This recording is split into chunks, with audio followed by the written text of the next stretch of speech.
Hello, everybody. Welcome along. My name is Benjamin Bloom. This is the Benjamin Bloom Football Channel. Please leave your bias at the door and join us for our Day 8 review of Euro 2020. We are now getting to the end of Game 2 for most teams in the group as we move on to Group F, the Group of Death. In fact, I think we're done with, we're done with Game 2 for everybody today. So pretty much 2/3 of the way through the group stage. And here are yesterday's results. Sweden 1, Slovakia 0. Group C, that one. Or is it Group? No, it's Group E, that one. Got them. All over the place here. And Croatia 1, Czech Republic 1, and England 0, Scotland 0 in Group D. So, only 3 goals, lots of clean sheets, and a couple of draws into the bargain. A bit of a tighter day yesterday. Don't worry, we'll get to England very, very soon. Let's get the other 2 games done first, and then we can get into that England draw with Scotland. So in the 2 p.m, it was Sweden 1, Slovakia 0. I was quite grumpy with the Swedes after their first game. Very defensive, 0-0 against the Spanish. But now, having won this one, 1-0, you have to give them some kudos, don't you? They've drawn against their hardest opponent. Now they've beaten Slovakia. They've got 4 points. They haven't conceded a goal, and they look like they're going to qualify, don't they? So it is what it is. And I guess well done, Sweden. Olsen in goal, Lustig, Lindelof, Danielsson, Augustinsson, Larsson, Olsen, Ekdal, Forsberg, Berg and Isak up top. It was a very, very tight 4-4-2 last time, but maybe a little bit more license to come out against the Slovaks. You tell me. The Slovaks, Dubravka in goal, Pekarik, Satka, Skriniar, and Hubachan across the back. Kuka, Horovsky, Kosinlik, Hamšík, Mak, and Duda up top for the Slovaks, who nearly take the lead. Here's a decent save by Olsen, set play in from the left, headed across the keeper, parried away.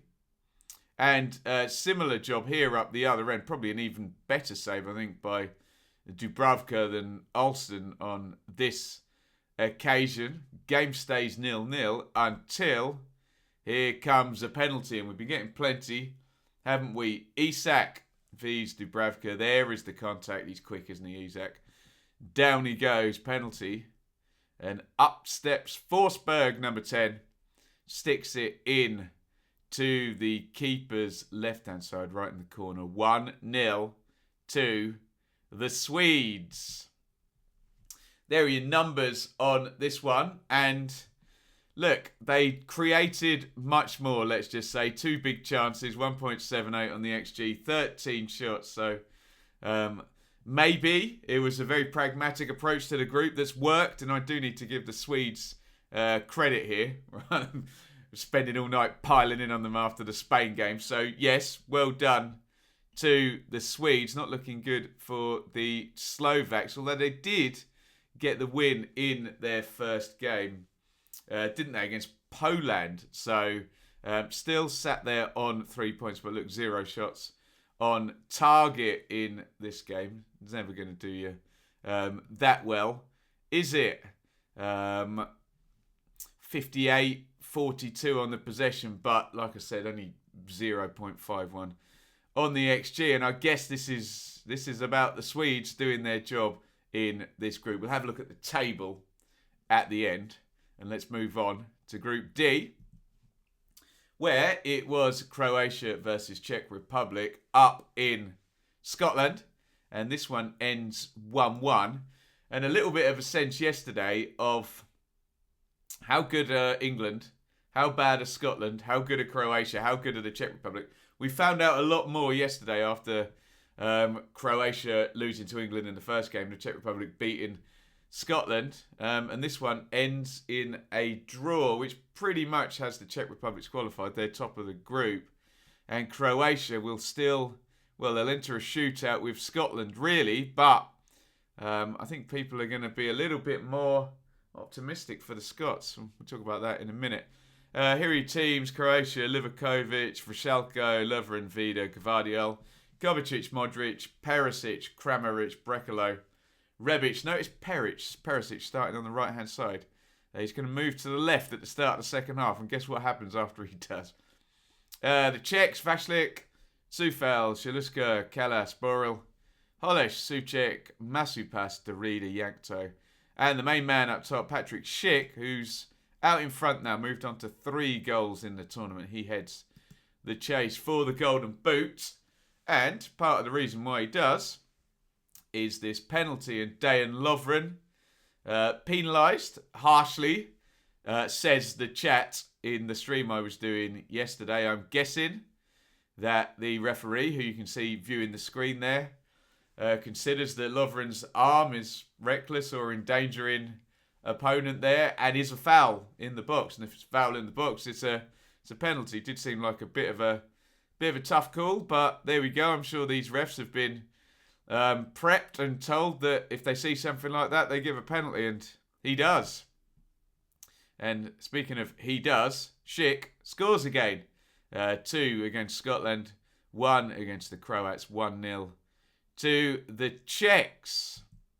Into the second half, and as we mentioned, Perisic moves to the left. Quick free kick, cuts inside. Sufal just slips. You can see him on his backside there. It's a great finish though, isn't it? Drilled, right-footed, on the angle, into the far corner. Perisic makes it 1-1. Big chance for Rebic. That's in the wrong order. I must apologise for that. That was in the first half. I've got my pictures in the wrong order there. So that was straight after the penalty. So just put that into your mind that Croatia could have equalised straight after. And then we get the Perisic goal. My bad. And there are the numbers and the stats and everything. You see the shot map there is coloured quite heavily by the penalty, the big blob for the Czechs there. Otherwise, this was tight, wasn't it? 0.9215, 1.56 on the XG. But remember, the penalty's about 0.77, isn't it? 51-49 on the possession, 11-11 on the shots, 2-1 shots on target, 1 big chance apiece, not much in the passes. And I think there's a little bit of a sense now, and you tell me what you think, that Czech Republic are a little bit better than people thought, and Croatia are a little bit worse than people thought. And that might parlay into what we're going to say about the next game. We'll look at the table at the end. And on we go to England versus Scotland. England 0, Scotland 0 down at Wembley. There are your teams. Gareth Southgate changes his fullbacks. Otherwise, all the same. Pickford in goal. James and Shaw coming at fullback for Trippier and Walker. Stones and Mings continue at centre-half and get another clean sheet. Rice and Phillips in midfield. It's not quite how SofaScore's got it lined up there. Mount trying to get ahead of them rather than maybe a flat midfield 3. Sterling and Foden wide with Harry Kane now becoming a bit of the lightning rod for England fans.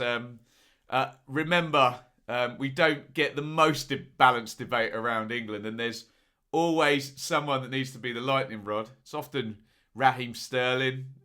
Seems to not be Tyrone Mings anymore now, which is good for Tyrone, I guess. And now lots of eyes on Harry Kane, who doesn't quite seem himself and hasn't been an influence in either of the games. And Scotland, a few changes for them. So Marshall in goal. McTominay moves in to the centre-back positions. Hanley stays where he was. Tierney, who didn't start the first game, comes in. Robertson and O'Donnell remain as the wing-backs. And then out goes Armstrong from midfield. Obviously, McTominay has moved back.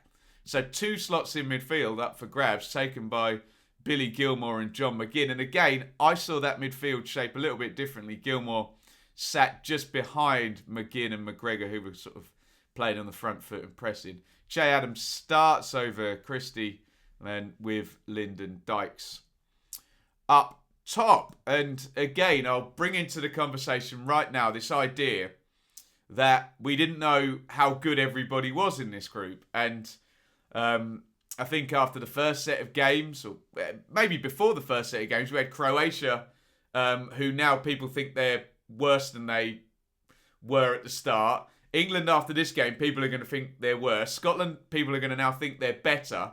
And everyone thinks the Czech Republic were going to finish fourth or third. And, they're a little bit better. So we're a bit all over the place with this group going into the last game, aren't we?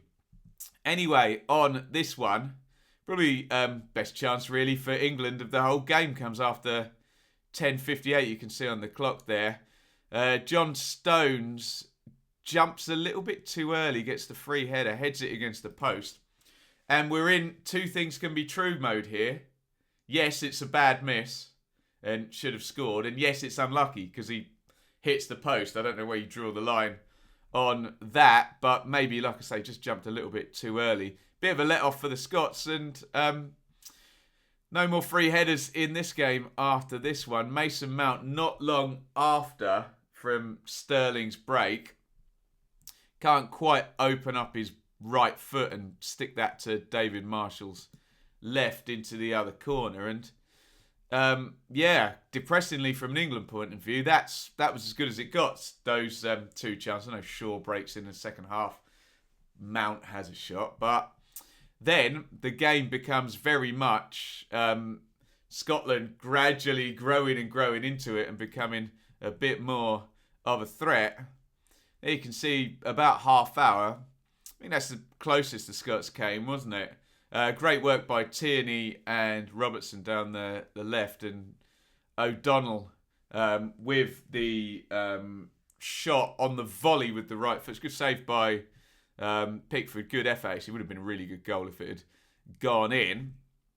And then into the second half, Lyndon Dykes, you can see, so it's a bit blurry, is going to volley that. I'm still not entirely sure whether it was going to hit the post, go just wide, or whether it was going in, but Reece James heads off the line as such, or preventative header. And I think one more we've got, Shay Adams on the angle on the half volley on 77. Grealish throws himself in to get a bit of a block. It would have been a really good finish to score from there on the angle on the half volley. And Shay Adams drills that one just wide. So that was all she wrote. And it's difficult. It's difficult to talk about England because obviously we absorb all the noise, and the noise is very extreme. And it's, I think, to try and give a balanced view, you have to listen to the overarching mood, which was very negative after yesterday, and then try and see through. And look, I'm not saying the overarching mood and the negative view is wrong, but sometimes it's a little bit binary with England. Either they're, the best thing since sliced bread, or the worst thing since sliced bread, and sliced bread gets brought into this. But look, Scotland are not the world's best team, and England are not the world's worst team. Scotland were not utterly, utterly amazing, and England were not utterly, utterly terrible. Those narratives I'm just not buying. I know on a 0-0 draw we need something to talk about, but it's in the grey area, and the grey area may not be as entertaining as me screaming and ranting and raving about England whilst simultaneously saying that a Scotland team who have 1 point and literally have not scored a goal in this tournament are the second coming of Brazil 1970 wouldn't be the right thing to do. It would be right to say that I think England underwhelmed and did not meet people's expectations for what was expected of them, and Scotland exceeded people's expectations. To what extent is a difficult one to judge, isn't it? Looking at the numbers, England 1.45 on the XG to 0.66. So for all of the discussion about Scotland playing well, which they did, it was a good performance by Scotland, they still haven't scored in the tournament, and they created far fewer chances in this game than they did against the Czechs, where I thought Scotland was quite unlucky against the Czechs, where Patrick Schick was really good and they didn't finish their chances, did they? I think Scotland won the old XG battle on that one. So this was a different side to the Scots, where it was Not to say that they were defensive, but they did adopt okay, we're going to frustrate. And then you have to say, in fairness to Steve Clarke and the Scots, they did push on towards the end of the game. And frankly, as I said when we were looking at the chances, from minute 12, after Mount gets in the box from Sterling's chance, you'd have to say, if you started the game there, very, very even, and probably even in terms of chance creation, Scotland edging it. Looking at some other numbers, 11 shots to 9 in favour of the Scots, 2-1 on target, 6-5 on the corners. 3 big chances to 0 for the English is an interesting one. As usual, don't get too emotional about that number. It's generated by algorithm and isn't an emotionally generated stat, so it doesn't warrant an emotional response. We often do get on these type of things. But look, from an England point of view, yes, it was underwhelming.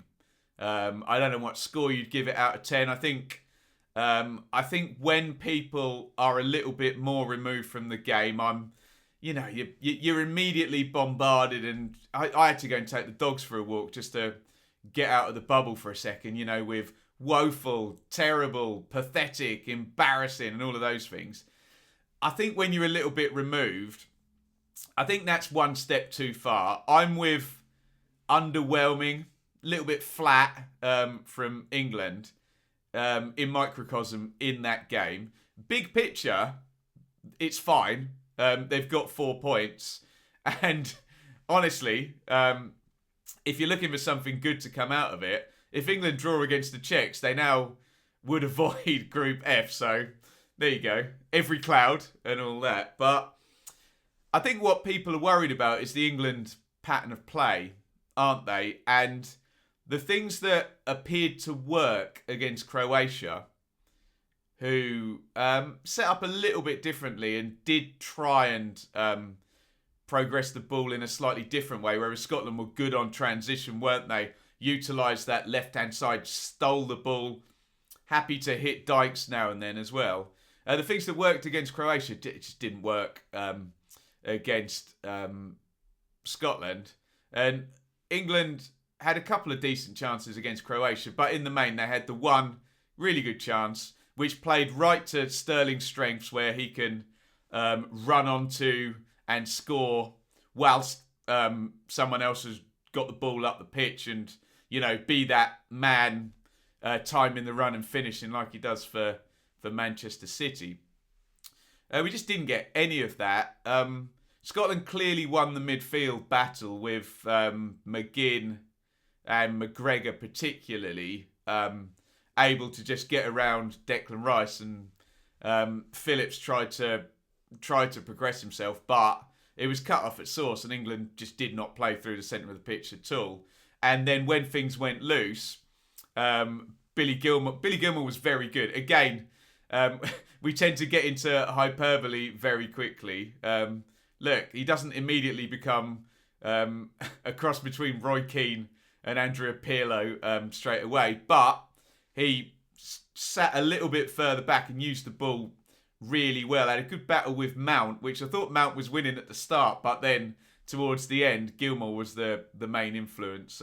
And that may be systematic rather than perhaps Mason Mount's fault per se. And then down the sides, yes, the fullbacks got forward and had the ball, but nothing really happening. And because of that inability to use the centre of the pitch effectively, then Harry Kane, who's one of the best in the game at coming short and people running off him, couldn't get the wide guys narrow. Central guys didn't get forward, and Scotland played that well, didn't they? I thought Grant Hanley played well, who was kind of the spare centre back. He came and attacked the ball, and sort of captain type stuff there, bringing the line up, and Robertson and Tierney looked good. So what I'm saying is, again, I'll reiterate, England were underwhelming and flat. I don't believe they were woeful and terrible and the worst team ever. Scotland exceeded expectations, and I think we can see now that they're not a bad side when after the Czech game everyone's like, oh, Scotland are done and they're going to get knocked out and all of this. From a Scottish point of view, they need to stick the ball in the back of the net, because if they don't score in the next game, yes, they could draw 0-0, but then they're going to finish with 2 points and they will go home with 2 points, with England and the Czechs already on 4, and plenty of other teams will have 3 in third place. So there is optimism for Scotland, but they now need to go and... Can they go and beat the Croats now? They need to stick the ball in the back of the net, don't they? And there was a bit of a sense that their performance was... Like, imagine a playoff game, a two-legger. That would have been a really good away performance in a playoff game, wouldn't it? Where you set up against maybe a favourite, frustrate, come away with the point, you then have to go and win the home game, don't you? Yeah? You don't have an away goal or whatever. You don't have away goals in playoffs, but take like a Champions League game or whatever.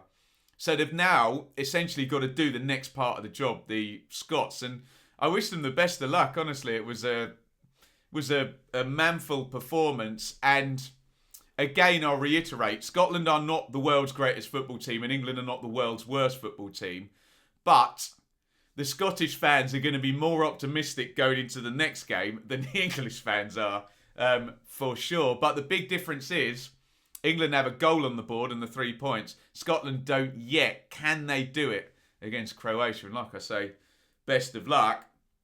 England is going to be... It's going to be interesting now because I thought Graham Souness was quite good on this. Are there systematic flaws in this system now where if you take a team like Scotland, who were quite happy to say, well, go on then, score past us. By the way, we're going to stop your central midfield area. We'll do a bit of a sacrifice and, you know, maybe we're not going to have John McGinn pinging the ball around or trying to get forward and supporting like he might do for Villa, but it's going to be damn effective. Yeah, that... And it almost seems now, ridiculously, like England might be set up better to do that to a France and Portugal than... You can imagine England now coming up against Sweden and you get a similar sort of... I don't know whether they can meet them in the... I'm just picking a team off my head who will sit back against England. So it's going to be very, very interesting. Again, we have to, when we're analysing this, try and get some sense of balance. And look, you know what the noise is going to say now. They're going to want a change of system and the England fan sort of group thing. And they're going to want about 5 new players in. The change of system I do actually accept because, let me just say this. If England went 3-4-3 in the next game, if Harry Maguire was fit... I mean, this does mean that you would take Mason Mount out of central midfield, possibly.